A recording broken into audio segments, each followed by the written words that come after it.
Sir मैं हम्म। Introduction तो दूंगा ही नहीं, क्योंकि इंट्रोडक्शन तो अपने आप सबको अब पता ही चल गया होगा। अब तो इंट्रोडक्शन वाली चीजें हट गई। अरे सर, सबसे पहले ये बताओ, जो अभी मैंने अमर उजाला का पढ़ा आर्टिकल, उसमें ये लिखा था आप छोड़ आए बॉलीवुड। सबसे पहले तो मुझे यही बताओ, सच है वो कि वो फिर फेक न्यूज? यार देखो, like in the sense, Pankaj ji ने मुझे फोन किया था, हमारी बात हुई थी, तो उन्होंने ऐसे ही सरसरी तौर पे मेरे से पूछ रहे थे वो कि मैं आजकल क्या कर रहा हूँ, कहाँ पर हूँ। तो उसी सिलसिले में मैंने उन्हें बताया था कि I think last year September, to be very precise, on the 1st September, basically I decided that I didn't wanted to live a non-essential life in Bombay, and मुझे almost 21 years it has been in this industry. मैं जब industry की बात कर रहा हूँ तो मैं उसमें अपने थिएटर के दिनों को भी इंक्लूड करता हूँ, है ना। क्योंकि 8 साल मैंने दिल्ली में I started my career from, और फिर बम्बई आए 14 साल के आसपास जो है वनवास यहाँ पे भी काटा। फिर लगा कि यार अब 20-21 साल हो गए एक प्रोफेशन में, और आपने जो जो चीजें जो सीखनी थी वो आपने सीख ली हैं। और एक फियर फैक्टर होता है आपके मन में जब भी आप कोई प्रोफेशन चूज करते हैं। आई एम प्रीटी श्योर आपने भी जब कोई प्रोफेशन चूज किया होगा तो उसमें एक रिस्क मैनेजमेंट या एक रिस्क का जो होता है, आप उसमें फियर, रिस्क, इनसिक्योरिटी, ये सारी चीजें आपके दिमाग में होती हैं। मेरे साथ पिछले 20-21 साल में ऐसा हुआ कि वो जो फियर फैक्टर होता है ना कि कैन आई मेक इट और कैन आई डू इट, वो जो फियर था वो यार अब प्रतीक खत्म हो गया है। और वो इसलिए खत्म नहीं हो गया है कि लाइक इन द सेंस मुझे लगता है कि क्या मुझे काम नहीं करना। मुझे ऐसा लगता है वो फियर अब इस बात का खत्म हो गया है कि अब मेरे को इस चीज का फियर या इनसिक्योरिटी नहीं है कि आगे क्या होगा। मुझे लगा जब 20-21 साल जो हैं मैंने अगर एक प्रोफेशन को दिए हैं तो उस हिसाब से तो मैं 20-21 साल जो है किसी और प्रोफेशन को भी दे सकता हूँ, यू नो। अगर मेरा फियर, मेरी इनसिक्योरिटीज जो हैं इस प्रोफेशन में खत्म हो गई हैं, तो why not basically now utilize your experience, why not utilize your पढ़ाई लिखाई इन सम अदर इंडस्ट्री। तो वहां से पंकज शुक्ला जी को लगा या उन्होंने इस चीज को मेंशन किया कि यानी कि अब आप फार्मिंग की तरफ चले गए हैं, जो कि सच भी है, We talked about that. Absolutely. क्योंकि इसमें बहुत सारे डिसीजंस ऐसे थे जो मेरे खुद के थे। I have to think about my family. अभी जो सारी चीजें चल रही हैं कोविड से रिलेटेड, कोरोना से रिलेटेड, ये जो कोई इसको बायो वॉर कहता है, कोई इसको साइकोलॉजिकल अटैक कहता है, कोई इसको इंटरनेशनल इकोनॉमिक स्कैम कहता है, तो उसको मद्देनजर रखते हुए मुझे ये भी फैसला लेना था कि मेरे माँ बाप के लिए आज के समय में कौन सी सेफ जगह है। और मुझे लगता है कि पहाड़ों से ज्यादा सेफ तो कुछ होगा नहीं यार, वहां तो साफ सुथरी हवा चलती है, so that's why I thought कि यार कुछ ऐसा किया जाए, एक प्रोफेशन और चूज करते हैं, साथ साथ जो हमारे देश के युवा यंगस्टर्स जो हैं जिन प्रोफेशंस को चूज करने से डरते हैं, मुझे लगा कि किसी को तो वो फैसले लेने पड़ते हैं, और मुझे लगा कि यार क्यों नहीं, तो आज से आई थिंक 21 साल पहले जब मैंने ये फैसला लिया था कि मुझे आर्ट फील्ड में जाना है, आर्टिस्ट बनना है, तो तब भी उतनी मुश्किलात थी। और अब जब मैंने अपना सेकंड पैशन मैं बोलूँगा जो डिस्कवर किया एग्रीकल्चर में, तो अब टेक्निकली आप मुझे बोल सकते हैं कि मैं किसान हूँ। तो मैं एक्चुअली में देखा जाए तो मैं उन 2 प्रोफेशंस के अंदर जा चुका हूँ जहाँ माँ बाप खुद अपने बच्चों को जाने नहीं देते। ट्रू। यू नो नहीं sir, on a serious note, मैंने भी फार्मिंग का जो आप कह रहे हो, तो मैं सर पेट्रोलियम इंजीनियर, आपको तो बता रखा है मैंने, मैं पेट्रोलियम इंजीनियर भी, मुझे आर्ट साइड भी पसंद है, मैं कॉमेडी भी करता हूँ, मुझे पॉडकास्ट लेना भी पसंद है। और इनिशियली बहुत लोग को डाउट होता है, पर मैं अपने पापा से जब भी कहता हूँ, पापा 20 साल, बस 20 साल ये करना है, उसके बाद लाइफ टाइम खेती ही करनी है, क्योंकि केमिकल ये वो कितना भी कुछ कर ले, लास्ट में हमारी रूट्स वही, हम लोग वहीं आके खत्म होंगे। रूट्स भी जानना सर जरूरी है। वो एक बहुत मेरा दोस्त है कि इतनी नॉलेज है, अच्छा खासा पैसा कमा रहा है, क्यों खेती बाड़ी की बात करता है? मैंने कहा भाई वो तेरे को नहीं समझ में आएगा, उसमें भी कितना पैसा अगर सही से काम करें। यू नो तो हमारे यहाँ ना लोगों को बैठ के खाने की आदत पड़ गई है। यू नो मेहनत से बचने की आदत पड़ गई है। घर में एसी के अंदर बैठ के जो काम हो सके, या ऑफिस के अंदर एसी के अंदर बैठ के जो काम हो सके, हमें सिर्फ वही काम पसंद आते हैं। You know easy money. You know तो मैंने इतने सारे लोगों के साथ इंटरेक्शन किया। मैं बटन मशरूम जैसे की पैदावार कर रहा हूँ नैनीताल डिस्ट्रिक्ट में। तो तुम मानोगे नहीं, मैंने जितने भी अपने फ्रेंड्स के साथ ये शेयर किया कि मैं क्या कर रहा हूँ, तो अभी जब मैं जैसे वापस आया तो मेरे से बहुत सारे लोगों ने पूछा तो बग्गा मशरूम आ रहे हैं क्या? और मुझे लगा कि इनको तो पता ही नहीं है कि मशरूम कैसे आते हैं, क्या होता है, क्या किसानी है। यू नो कितना टाइम लगता है, वो भी आप कौन से मौसम में लगाते हैं, कौन सा माह का महीना होता है, सावन कब आता है, ग्रीष्मकालीन कब होती है, उस टाइम पे कौन से सब्जियां लगाई जाती हैं। मतलब लोगों को लगता है जैसे बटन मशरूम जो है वो किसी पेड़ वेड़ पे लगते हैं, और एक बार आपने वो पेड़ लगा दिया तो वो आपको 20 साल तक मशरूम निकलते रहेंगे उसमें। और त्रासदी की बात यह है कि हम उस कंट्री की बात कर रहे हैं जिसको इंटरनेशनल लेवल पे बोला जाता है कि हमारी इकोनॉमी जो है वो एग्रीकल्चर पे डिपेंडेंट है, एग्रो बेस्ड, राइट। और ऐसी कंट्री में जब मैं लाइक इन द सेंस जब लोगों के साथ इंटरेक्ट करता हूँ और उनके व्यू पॉइंट जानता हूँ किसानी को लेके, तो मुझे समझ में आता है यार हमारे यहाँ तो like in the sense you know हमें पता ही नहीं है, हमें पता ही नहीं है किसी चीज के बारे में। हम इतने बिजी हो गए हैं मॉडर्न वर्ल्ड में, हम इतना बिजी हो गए हैं कॉर्पोरेट लाइफ में और एसी ऑफिसेज में कि we have no idea. Like आज की डेट में आप और मैं ऐसे इंटरेक्शन कर रहे हैं through wifi, through this digital medium, तो हम इसी मीडियम के थ्रू हम किसानी के बारे में भी तो जान सकते हैं। यू नो तो मुझे लगा कि यार ये जो हमारा जो सेक्टर है, एग्रीकल्चर सेक्टर है, ये अभी भी इतना अनऑर्गेनाइज्ड है। और अभी फिलहाल में आपने देखा ही होगा कि वो किसानों को लेके क्या तो अभी बवाल चल रहा है, यू नो।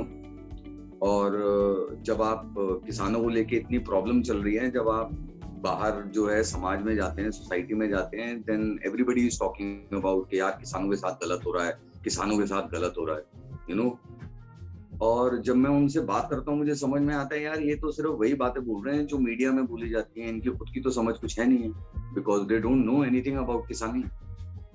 प्रॉब्लम यहाँ पर आ गई है कि आज की डेट में एग्रीकल्चर क्या, एक्टिंग को भी अगर आप ले लें तो लाइक इन द सेंस, या किसी भी प्रोफेशन को ले लें, बस nobody wants to do their homework, nobody wants to put some effort. You know एक पैशन होता है आपका, यू नो, कि आप उस पैशन को फॉलो जब करते हैं। मैंने तो बटन मशरूम भी जब I am a certified grower by the way now, I am not from national school of pharma, है ना, I am not from III, I am not from any institute. तो मैं सर्टिफाइड एक्टर तो नहीं बन पाया, लेकिन मैं सर्टिफाइड मशरूम ग्रोअर एटलीस्ट अपने आप को कह सकता हूँ। प्रतीक, इतनी खुशी मिलती है ना अंदर से कि आपने बम्बई या ये महानगरों से हटके आप कहीं एक्चुअल में रियल जगह पे जाके जो है वो कुछ काम करने की कोशिश कर रहे हैं, और उन लोगों को किसी तरीके से आप एक तो अवगत करा ही रहे हैं कि ये भी एक नया किसानी का तरीका है। अदरवाइज उत्तराखंड में भी जो है ज्यादातर जो है आज की डेट में आलू और टमाटर ही हो रहे हैं, वही होता है सर, हम 4 साल मैंने वही खाए। हाँ, वो वही, क्योंकि वो उसकी छोटे किसान के बेचारे की गलती नहीं है। एक फील्ड को हैंडल करना इतना आसान काम नहीं होता। मतलब हमसे आज की डेट में 1 किलोमीटर की वॉक नहीं होती, और एक किसान जो होता है वो 3-4 एकड़ तो मिनिमम, 5-10 एकड़ में तो मिनिमम काम कर रहा होता है आलू टमाटर का, और उसमें भी वो सिर्फ उतना ही निकाल पाता है कि साल का उसका खर्चा निकल पाए। लेकिन क्योंकि ये प्रथा वो इतने सालों से फॉलो करता आ रहा है, तो उसको आलू और टमाटर उगाने की जो है वो तरीका तो समझ में आ गया है। लेकिन आज की डेट में अगर मैं उसको बोलता हूँ कि यार आलू टमाटर क्यों उगा रहा है, क्योंकि आलू टमाटर तो हमारे देश में 20-25 रुपए किलो, 30 रुपए किलो, 40 रुपए किलो, ऑफ सीजन जाता है तो 70-80 रुपए किलो जाता है। तो इससे बेटर है कि भाई why don't you learn to grow something else. आजकल फार्मिंग भी बदल रही है ना, क्या रहने ये तो रहता है। सर इसमें एक चीज है ना, सेल्फ कॉन्शियस इंसान हो नहीं पा रहा है। इंडिया में हम लोग की आदत है कि हम लोग किसी भी चीज को देखते हैं, समझते हैं, अच्छा यार इस बंदे ने ये काम बहुत बढ़िया किया, and then we drop that idea कि यार इसने तो कर दिया। सो फॉर एग्जांपल आपने इजराइल का, सर एक बात बताओ, वो लोग तो ऐसे हैं जो कुछ नहीं थे और कहां से कहां पहुंचे हैं। आज हम लोग उनसे बहुत पीछे निकल चुके हैं। हम लोग सारी टेक्नोलॉजी जितनी भी इंपोर्ट कर रहे हैं आज की डेट में अपनी डिफेंस की, वो इजराइल से आ रही हैं, फ्रांस से आ रही हैं, और ये सारी कंट्रीज वही कंट्री हैं जो एक टाइम पे इंडिया से बहुत पीछे थी, पर वो सेल्फ कॉन्शियस और सेल्फ अवेयरनेस के ऊपर उन्होंने काम किया। इसमें सर राहुल सर, आप जैसे कह रहे हो मशरूम का एग्जांपल, तो बहुत कम लोग को पता होगा, मैं मशरूम लवर नहीं हूँ सॉरी, बट बहुत कम लोग को पता होगा सर, हिमालयन जो मशरूम्स होते हैं वो रेंज होती है उनकी सर, वो 34,000 किलो से लेके 40,000 किलो तक बिकते हैं, जो आप लोग खरीदते हैं। वो कौन खरीदते हैं? सो कॉल्ड वीगन लोग, हम हेल्दी खाना खाएंगे। बट रियलिटी ये है ना सर, ये बात किसान को कोई बता नहीं रहा, वो किसान को पता ही नहीं चल रहा ये बात कि ये मशरूम्स भी उगा सकते हैं। देखो क्या होता है ना, अगेन आप कोई भी काम ना ये सोच के नहीं करते कि इसमें मैं 1 लाख रुपए किलो का प्रोडक्ट बना रहा हूँ। पहली बात तो ये मान के चलिए कि जिस मशरूम की आप बात कर रहे हैं उसको गुच्ची मशरूम बोलते हैं। गुच्ची, जो gucchi mushroom, try to understand, gucchi mushroom जो होता है उसकी जो प्रतिक्रिया है उसको उगाने की, वो अभी तक हमारे जो एग्रीकल्चरल इंस्टीट्यूट्स हैं वो अभी तक उसको प्रॉपर कमर्शियल फार्मिंग की तरीके से क्रैक नहीं कर पाए। तो जब तक आप किसी चीज को कमर्शियल फार्मिंग की तरह अगर उसका प्रोसेस जब तक क्रैक नहीं कर पाएंगे तब तक आप उसकी कमर्शियल फार्मिंग नहीं कर सकते। इसीलिए आज की डेट में उसका रेट जो है वो इतना महंगा है। जिस दिन उसकी कमर्शियल फार्मिंग शुरू हो जाएगी सो प्रोबेबली वो थोड़ा सा नीचे आ जाएगा। तो आप बेसिकली इसीलिए कोई चीज चूज नहीं करते हैं कि वो लाखों रुपए की है। आप समझ रहे हैं, मतलब उसके पीछे कुछ और होता है यार, उसके पीछे पैशन होता है, उसके पीछे बहुत सारे, कॉर्डिसेप्स करके एक कीड़ा जड़ी करके एक मशरूम होता है, वो 1.5 लाख रुपए किलो बिकता है। तो इसका मतलब ये थोड़ा ना अब सारे के सारे जो हैं कीड़ा जड़ी करने लग जाएंगे। आप समझ रहे हैं? तो एक बिजनेसमैन और एक एंटरप्रेन्योर की तरह जब आप सोचेंगे तो आपको समझ में आएगा कि आप बिजनेस शुरू तो कहीं से करते हैं, लेकिन अगर आप 10 साल बाद भी अगर उसी जगह पे अटके रहेंगे तो फिर आप वहां पे भी आप you will beer lot of losses. तो ग्रोथ करते रहना बहुत जरूरी होता है। वो चाहे आप शुरुआत के लिए, जैसे मैंने चूज किया बटन मशरूम, मुझे नहीं पता, लेकिन इन द सेंस 5 साल बाद ये बिजनेस मुझे किस जगह लेके जाएगा।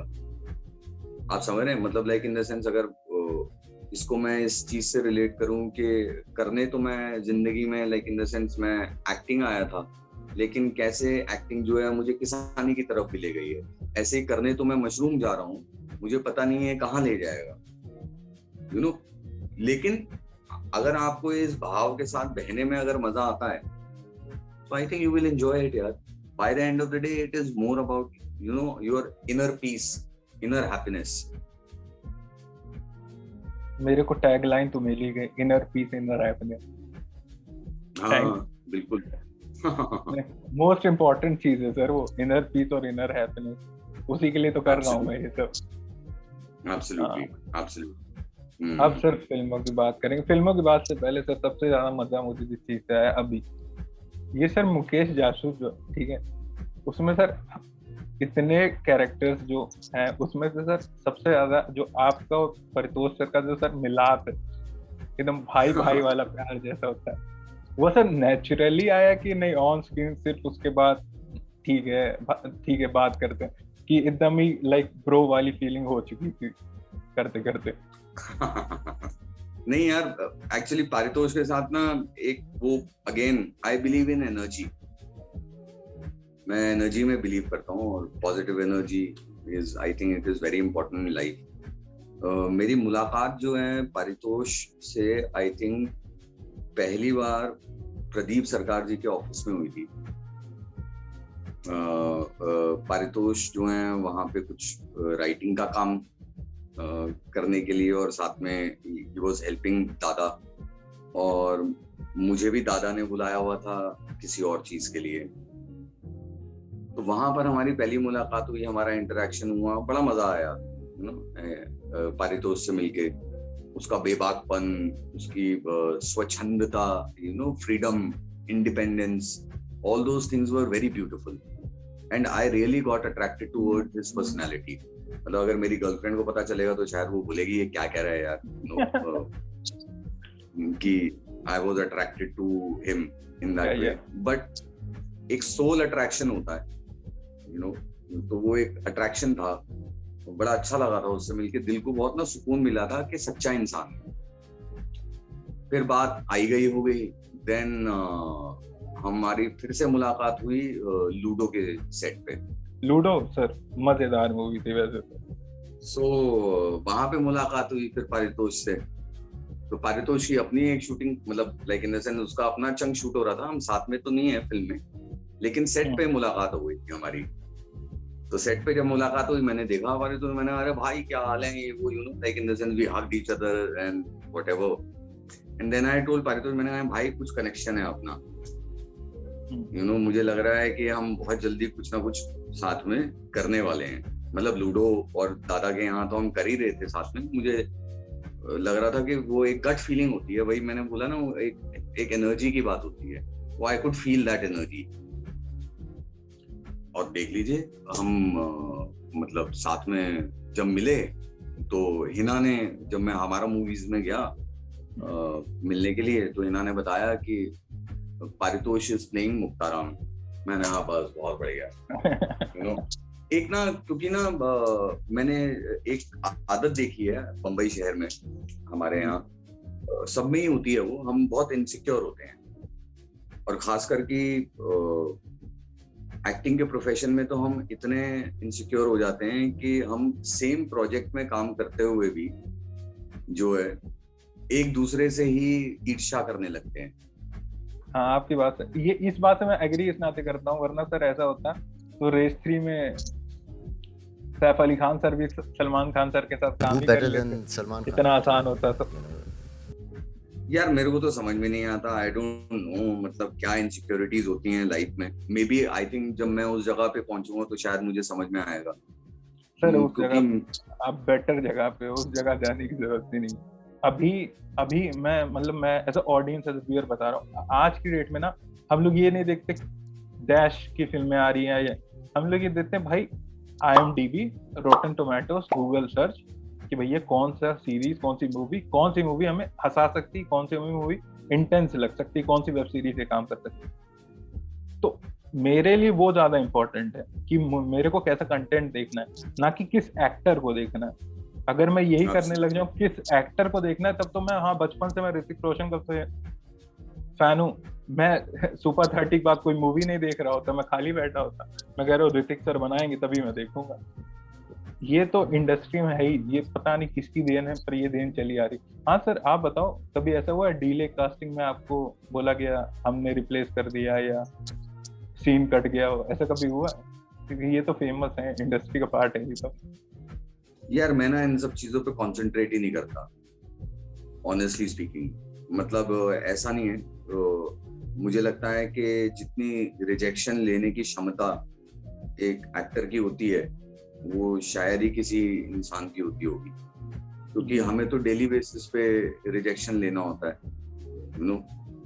एक तो वैसे ही मिडिल क्लास में पैदा होते हैं, जहाँ पर जो है जब आप 5-6 साल के होते हैं और आपके यहाँ पर तब आपके इसे मामा जी बुआ जी आते हैं, तो पहले ही बोल दिया जाता है कि 10 समोसे मंगाए हैं, गलती से उठा मत लेना, यू नो। और जैसे ही आपका हाथ जाता है बचपन में, तो उस पे ना हाथ मार दिया जाता है कि हाथ कैसे लगा दिया, यू नो। जब आपको बचपन में साइकिल चाहिए होती है, आपकी गली का जो एक रईस बच्चा होता है वो अपनी साइकिल लेके घूम रहा होता है, और आप अपने पिताश्री के पास जाते हैं और बोलते हैं कि मुझे भी साइकिल चाहिए, तो वो बेचारा जो है मायूस होके कुछ जवाब नहीं दे पाता, यू नो। बट उस टाइम पे आपको वो भी रिजेक्शन लगता है कि अब ये फिल्मी रिजेक्शन तो लगते ही नहीं। बाय द वे, अब तुमने रिजेक्शन की बात करी है तो मैं बता दूं कि मुझे राजकुमार संतोषी जी की फिल्म अजब प्रेम की गजब कहानी से मुहूर्त के दिन मुझे निकाला हुआ है। तो बहुत है यार, रिजेक्शन तो क्या है, चलता रहता है ये सब तो, यू नो।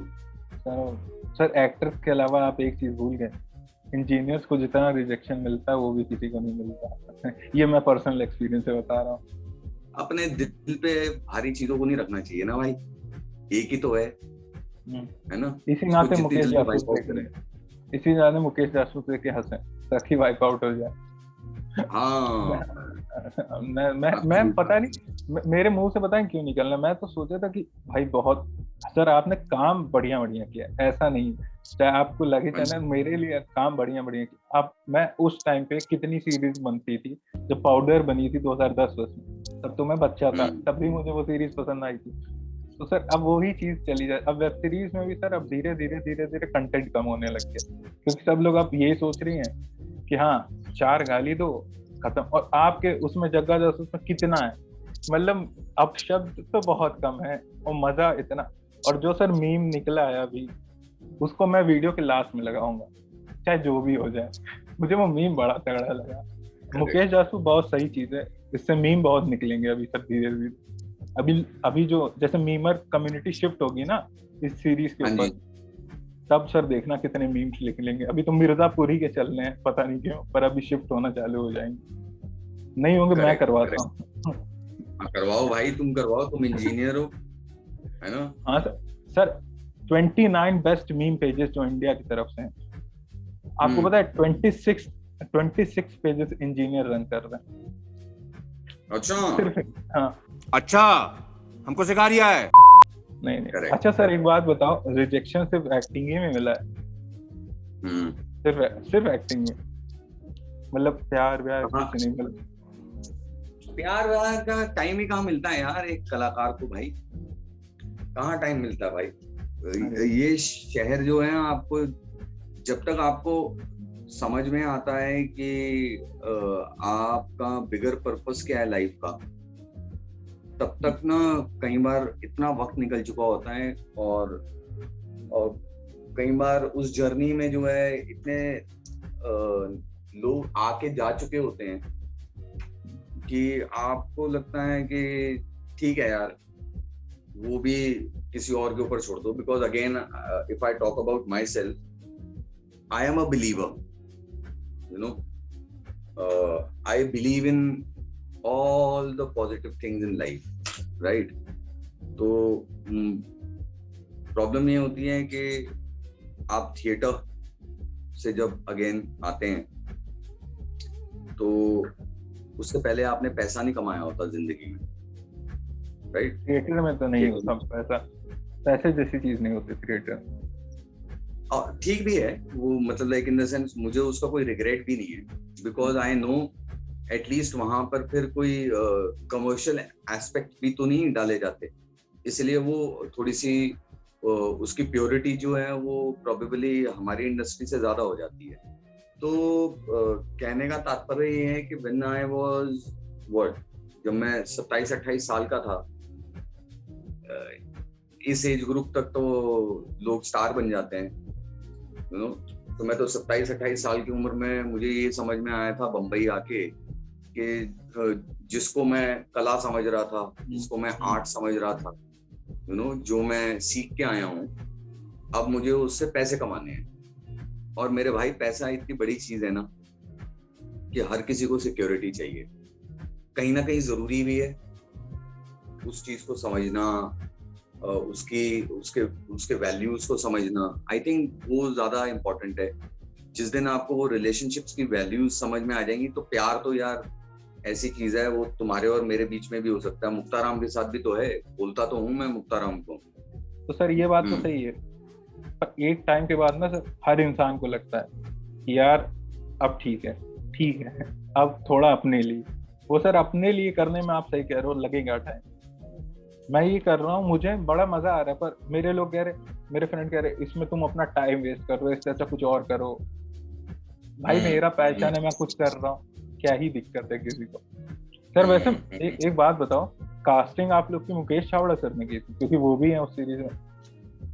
यार मुकेश भाई जो हैं हमारे, मुकेश छाबड़ा जी, वो मेरे एक तरीके से बड़े अच्छे मित्र हैं। उन्होंने काफी हेल्प की है मेरी, क्योंकि हम जब मुकेश दिल्ली में थिएटर कर रहे थे, मिस्टर छाबड़ा, तो तब मैं वहां पर एक्ट 1 में था।